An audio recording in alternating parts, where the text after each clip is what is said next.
Hoy te platicaré del día que secuestraron a Genaro García Luna y lo ocurrido hoy en el juicio en su contra. En el año 2008, policías denunciaron ante legisladores que Genaro García Luna se había reunido en secreto con un alto líder de la delincuencia organizada. Esa denuncia fue un escándalo que después se convirtió en anécdota. Sin embargo, 18 años más tarde, esta historia fue ratificada por Sergio Barragán Villarreal, alias El Grande, en su segundo día como testigo durante el juicio contra quien fuera secretario de Seguridad Pública Federal del gobierno de Felipe Calderón. Bienvenidos al Caporal del 24 de enero, comenzamos.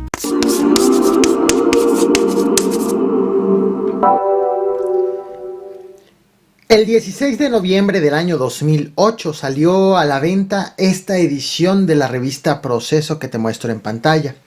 Adentro traía un artículo escrito por el periodista Ricardo Ravelo, quien por cierto, si tienes la posibilidad de seguirlo en este momento del juicio a Genaro García Luna, vale mucho la pena que lo hagas por todo el conocimiento que ha llevado sobre el tema.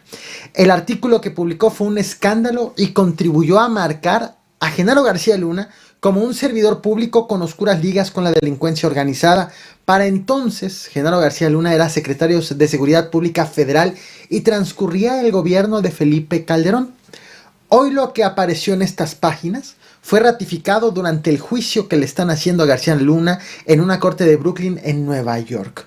En el comentario fijado te voy a dejar el enlace al artículo original escrito por el periodista Ricardo Ravelo por si quieres leerlo en su totalidad. En este video te voy a platicar de dos cosas. Uno, de lo escrito en ese artículo y dos, de lo expuesto hoy en el juicio a García Luna. Comienzo con el artículo. En él se afirma que un grupo de policías hizo llegar una carta al Congreso de la Unión en donde aseguraba a los legisladores que el 19 de octubre de ese año 2008, Genaro García Luna viajaba escoltado por aproximadamente 27 elementos de la policía en la carretera Cuernavaca a Tepoztlán, en el estado de Morelos, cuando fue interceptado por hombres armados, por decenas, por un número no definido de hombres armados. Estos eran entre los hombres armados iba un alto capo de las drogas, acompañado, como te decía, de un número indeterminado de pistoleros, y viajaban en aproximadamente 10 vehículos Suburban blindados. Los escoltas no pudieron hacer nada para evitar esa intercepción y probablemente, dicen en la carta, probablemente no hicieron nada por una orden que el mismo García Luna les pudo haber dado. Entonces los hombres armados le quitaron las armas a todos los que iban cuidando a García Luna, los vendaron por aproximadamente 4 horas. Fue entonces cuando ese alto capo le advirtió a García Luna, y lo cito textual como aparece en la carta: este es el primero y último aviso para que sepas que sí podemos llegar a ti si no cumples con lo pactado. Ahora bien, ¿qué ocurrió después? Genaro García Luna se fue del lugar con los hombres armados y dejó allí a sus escoltas vendados por 4 horas. Se fue para poder platicar en privado con el capo que lo acababa de interceptar. Sin embargo, en la carta los policías advierten que así como Genaro García Luna hizo un montaje con el caso de Florence Cassés, esa intercepción, ese hecho, también pudo ser un montaje. Es decir, lo que decían los policías en la carta es que pudo haber pactado una reunión Genaro García Luna con el capo y haber fingido esa intercepción, ese secuestro, para engañar a los escoltas y no trascienda que pues simplemente se había pactado una reunión. Todo esto ocurría en un contexto convulso en la delincuencia organizada y muy importante tanto para en aquel momento como para lo que se está diciendo en este momento en el juicio. En enero de ese año 2008 había sido detenido Alfredo Beltrán Leiva, alias El Mochomo. Esta detención provocó una ruptura adentro del cártel de Sinaloa, una ruptura entre el Chapo Guzmán y el Mayo Zambada con los hermanos Beltrán Leiva. Estaban unidos a raíz de la detención del Mochomo, de uno de los Beltrán Leiva. Los Beltrán Leiva rompen y prácticamente salen del cártel de Sinaloa. Es decir, el contexto en el que fue interceptado Genaro García Luna era de que estaba siendo acusado de apoyar al cártel de Sinaloa, pero este cártel se fracturó y la duda era a quién iba a apoyar, a la gente de El Mayo y El Chapo o a la gente de los Beltrán Leiva. Bueno, esa pregunta fue respondida hace unas horas, hoy, 15 años después de ese acontecimiento de la carta. Durante el juicio a Genaro García Luna, un juicio por 5 cargos distintos. De hecho, ayer te traje a este canal este video que te muestro en pantalla sobre el día 1 de las declaraciones de Sergio Villarreal Barragán. Aquí te platiqué cómo Sergio Barragán, alias El Grande, fue testigo protegido en contra de Genaro García Luna. Te voy a dejar la liga de este video. De hecho, voy a crear una lista de reproducción que se llama Juicio a García Luna y la voy a destacar en mi canal para que ahí tengas todos los videos y puedas darle seguimiento a través de ellos. Hoy el Grande, Sergio Barragán Villarreal, El Grande, continuó declarando y trajo el episodio del 2008, el de la carta, el de la intercepción, lo trajo a la memoria. Te muestro en pantalla precisamente a El Grande, quien estuvo declarando ayer y hoy. Hoy dijo que cuando Genaro García Luna era secretario de Seguridad Pública Federal en el gobierno de Felipe Calderón, fue secuestrado en el estado de Morelos por órdenes de Arturo Beltrán Leiva, alias El Barbas. Que este secuestro fue para advertirle al secretario que siga colaborando con los Beltrán Leiva tras la reciente ruptura que habían tenido con el Mayo y con el Chapo.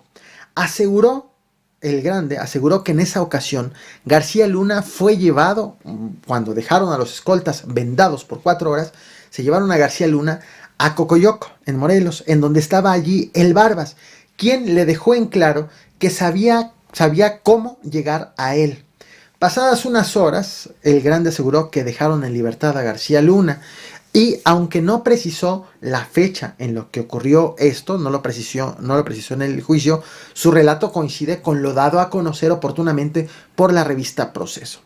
Por cierto, en aquella ocasión, en el año 2008, Genaro García Luna había negado tal secuestro y dijo que los secuestrados habían sido gente de su escolta, gente de su avanzada, pero hoy fue reforzada la versión de la carta de sus propios elementos por parte de El Grande, que por cierto también en el video de ayer te platiqué por qué hay que tomar con pinzas las declaraciones del Grande. El hecho de que lo diga no quiere decir necesariamente que así ocurrió. Hay muchas maneras, muchos elementos también para tomar con pinzas este tipo de declaraciones. Pero bueno, es un tema que quedó agotado en el video de ayer y que nada más lo traigo a colación, el por qué es importante también que veas el video de ayer. El Grande hizo otra declaración preocupante sobre el cómo participó en un operativo de la Siedo haciéndose pasar como un agente de esa subsecretaría. Pero voy por partes.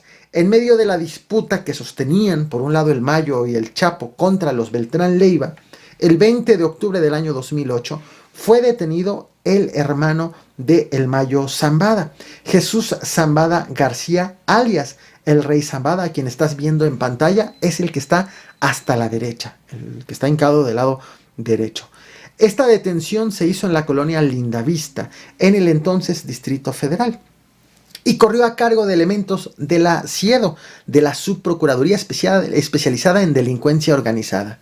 Según lo declarado por El Grande hoy, él confesó haber participado en el operativo de la captura junto a otros integrantes de los Beltrán Leiva, quienes se hicieron pasar como elementos de la SIEDO para asegurarse de que el Rey Zambada sea capturado y sea él el que estaban procesando y el que presenten a los medios, y de que el Rey Zambada no sea cambiado por otra persona y lo hagan pasar por el Rey Zambada.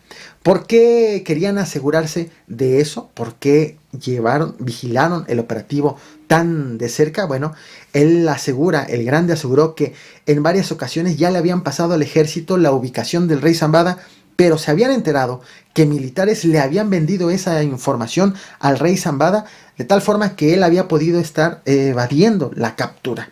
Para entonces, la titular de la SIEDO era Marisela Morales Ibáñez. Sobre esta detención, El Grande dijo que se trataba de una represalia por la captura de Alfredo Beltrán Leiva, el Mochomo, a inicios de ese año, que como te había platicado, te platiqué hace unos minutos, esa captura fue el inicio de la ruptura entre el Chapo y el Mayo con los Beltrán Leiva. Para cerrar, quiero destacar una ironía de la administración pública en medio de de todas estas declaraciones.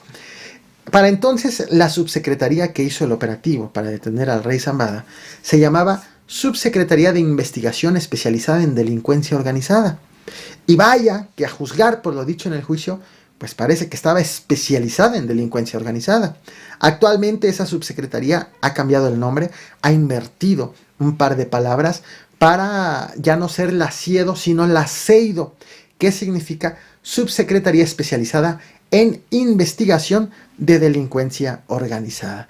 Todavía para el juicio de Genaro García Luna faltan muchos más testigos, y entre ellos se encuentra ni más ni menos que el rey Zambada, el hermano del Mayo, ese que fue detenido en ese operativo, en donde el Grande iba pues infiltrado entre los elementos de la SIEDO, según ha declarado hace unas horas en el juicio. Así que si quieres que te siga dando puntual seguimiento del caso con el contexto debido, házmelo saber en la caja de comentarios. Por ahora, esto es lo que he preparado para ti. No olvides reventar el botón de like, compartir y suscribirte. Muchas gracias por el superchat a New Art Project, y que tengan un excelente día. Gracias.